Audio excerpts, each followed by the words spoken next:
প্রিয় শিক্ষার্থী বন্ধুরা, যারা চাকরি প্রত্যাশী তাদের জন্য আজকের আরেকটি ক্লাসটিতে আমরা আজকে এই কোশ্চেনটা কয়েকটা পরীক্ষা এসেছে 5/7 ও 10/11 এর সাধারণ গুণিতক বা লসাগু নির্ণয় করো। ঠিক আছে, লসাগু নির্ণয়ের জন্য আমরা জানি কি লবগুলোর লসাগু করবো, হরগুলো হলো গসাগু করবো। তা লবগুলোর লসাগু করি আমরা। লব কত?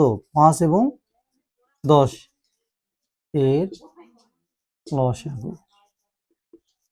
কত হবে? লসাগু দেখতে পাচ্ছি এটা 5 গুণ 1, এটা 5 গুণ 2, তাহলে 5 5 মিললে 2 মিলেনি, অর্থাৎ এই 5টা হলো 10-এর গুণিতক, এটাই বড়, তাই না? তাহলে গসাগু হয় বড়টা, আমরা এইভাবে শিখছি। আবার আমরা ম্যানুয়ালি এইভাবে করতে পারি, 5 10-এর 5 ভাগ যায়, 5 একে 5, 5 গুণে 10, এই যে 3টা গুণ করলে 5 একে 5, 5 গুণে 10, এই হয়ে গেছে। ঠিক আছে, আর কি করতে হয় আমাদের এখানে?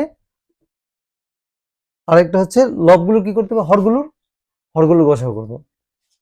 হরগুলোর লসাগু, হর হচ্ছে 7 11 এর গসাগু। 7 আর 11 গসাগু কত হয়?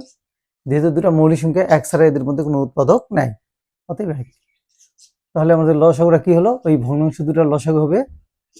অতএব লসাগু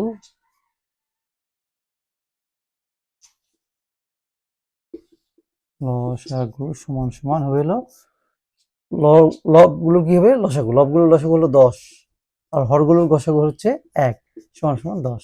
তাহলে বন্ধুরা, আরেকটা ছোট্ট একটা কুইজ, এর উত্তরটা ঝটপট তোমরা কমেন্টসে দিয়ে দাও। সেটা হচ্ছে 5/8 এবং 15/4 এর লসাগু কত হবে?